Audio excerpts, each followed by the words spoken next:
Do you remember the good old days when you were a teenager and two insanely hot people were fighting for your love, but you weren't able to choose? So you just kind of dated both of them? No? Then you're probably not the main character of a YA fantasy series. Hi guys, it's me again. And you know what? Today we're doing something different. Recently I finished an audiobook. It was a fantasy audiobook about a girl main character, and she was 16 years old, and there were two princes, and of course both of them fell in love with her, and she kind of liked both of them as well, but didn't know who would be better for her. So we had the typical love triangle that we all know, and sometimes we love it and sometimes we are very annoyed with it. And I just had the realization that basically 90% of the YA fantasy things I read include a love triangle. And I wanted to know why. So I did a little investigation in my head and on the internet and came up with a few facts that describe maybe why there are so many love triangles included in YA fantasy books. And it does not even need to be YA only, because the book that made me realize there are so many love triangles was actually an adult version, but besides a few steamy scenes, it would totally count as a YA piece. So I have put it in my head as a YA book. But yeah, without rambling a lot before, let's just get into it. So a few examples, if you don't know what a love triangle is, it's basically very self-explanatory. You most of the time have the female main character. I, at least personally, have not read a lot of books where it's the other way around, but I'm pretty sure there are some examples. You have the main character, and then there appear two love interests that typically are very different from each other. They have very different personality traits. One of them is most of the time more of a conservative gentleman type of guy, and the other one is the rebel, who's an asshole most of the time, but would do anything for our main character. The main character typically does not know whom to choose, so just starts to engage with both of them, and they are somehow completely fine with that. But let's get to that point later. So I was thinking, why specifically in YA literature, why are there so many love triangles? And that kind of led me to thinking about teenage relationships, and I came to the conclusion that if I look back in my past, teenage relationships didn't last long. I was not included in relationships at that point. I don't know why. I don't know why anyone would want to miss out on that beautiful creature right there, but most of the others around me were in very short-term relationships back then. I know there are exceptions. I personally know people who started dating when they were 12 or 13 and they are still together and are now 26. So I know that there are exceptions, but for the most part, those relationships don't last long. And I wanted to know, why is it like that? Why do they not last long? Is there a specific reason for that? So I googled a little bit and I found out that there are reasons for that. One reason, for example, is that during your teenage years, your brain is still developing. Not everything is ready yet. It's still a work in progress, kind of. And especially the prefrontal cortex, I hope I'm pronouncing that right, is developed in your early 20s only. And this leads to teenagers having less judgmental abilities for situations and a higher potential of taking risks. And this, in combination with the hormone levels that are so different from adults, because it is just they are at their prime time, and there's kind of an overdose of hormones, and the interest in love and lust are way higher than later in your life. But there's also kind of a lack of focus happening. So it is easier for teenagers to fall in love because they like to take risks.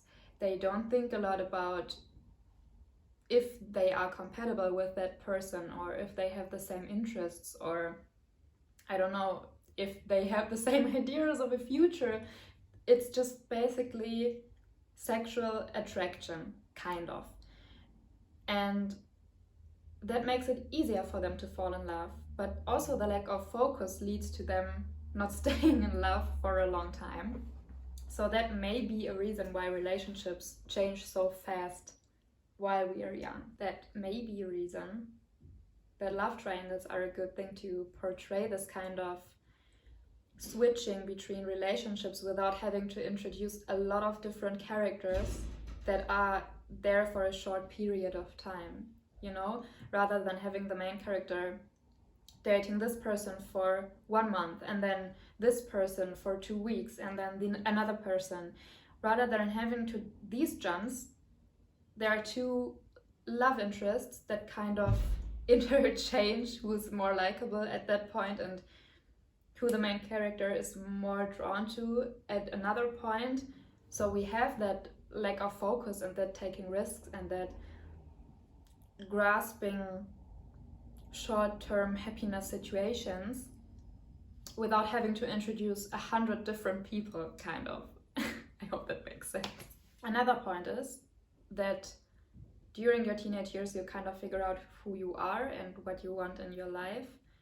And you kind of learn this also through relationships, because relationships can show you what kind of behavior you like, what kind of behavior you don't like, what your reaction to specific behavior is, and if you like your reactions or if you think you should change something about yourself. So relationships are a big part in personal development for teenagers. That's also what Erik Erikson said. Was a little throwback to my pedagogy Leistungskurs in school when I read that again. But yeah, so it's kind of a little of testing out who you want to be, and it's easier to do that with another person you have a relationship to. These could be romantic relationships, that could also be like friend relationships, I guess. But also that is maybe a point why love triangles could be a good point, because as I said in the beginning, most of the time the two love interests are very different from each other and have very different behaviors and very different reactions to a specific situation. And that also portrays the development of the main character, what behavior they like, what they don't like. So I think that's also to not give one person all these different personality traits and reactions, but have them portrayed as two different people. That makes it easier to include that aspect. Now I have like 3 points left that I don't have evidence for, but I think it sounds reasonable to include them. One is that as a child, and maybe also as an adult, everything that is forbidden seems more interesting. Having a relationship with one person, but also a romantic interest in another person, falls into that category, I think. So that's also something people may be able to relate to. And the aspect that I'm specifically talking about, why a fantasy, is that I think it's even easier to include a love triangle in a fantasy novel than in just a normal fiction story.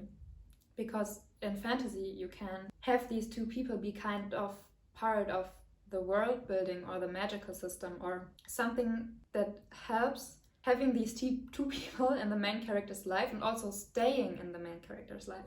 Because I think that's a big aspect that is portrayed in fiction, which would not be like that very often in real life, and that is that everyone seems to just go with it. Everyone just seems to accept that there are two love interests and that they are happening at the same time, and that they are still staying with the main character.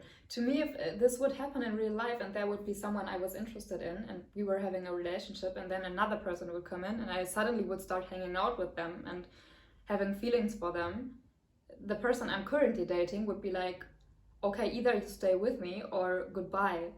You know, I think it's highly unrealistic that all of them are just fine with the situation. Of course, they are not like fine, and they want the main character to decide, but it's not, I don't know, it's just a little weird that they are staying around. But most of the time that has something to do with the general setup of the world. For example, they are two princes, or they are brothers, or they need to work together to protect the land, or protect their tribe, or protect their city. You know, it's most of the time the two love interests also have a relationship with each other of some sort. So I think fantasy is an easy bonus to include a love triangle in. And the last point is that it is just easy to engage the audience more if you have multiple love interests for the main character, because most of the time people will have high preferences for one person, and then there will be teams, like for example, all of you know Team Edward and Team Jacob, Team Peter and Team Gale, for example, and it makes it very easy for people to engage with the story and to be involved and to have conversations about who would be better for the main character, who the main character should end up with, and either be happy or mad at the end, but still it makes it somehow a little more interesting, but definitely more engaging for the audience. So I think these are points why love triangles are included in such stories. I have to say, me personally, I don't mind a love triangle. I think sometimes it even makes the story, but sometimes it's very obvious who the main character will end up with, and the other person is just an annoying side character. You just want to be gone. So yeah, I don't know, it depends on the book. Sometimes I like that there's a love triangle happening, sometimes I desperately hate that there's a love triangle happening, like I did for example in Zodiac, but that book was not good in any way or form, so maybe the love triangle there just gave it the peak of hatred I have for this book. But yeah, I hope that was somewhat understandable and entertaining for you to get some insights into my thoughts about why there are so many love triangles in YA fantasy books. Do you have the feeling that there are a lot of love triangles, or is that just depending on the books I am choosing to read? What do you think about love triangles? Do you think that is a good thing to include into a book, or would you rather prefer the main story to be about the mission or the plot and not about who the main character will end up with? And yeah, thank you so much for watching, and see you in my next video. Bye!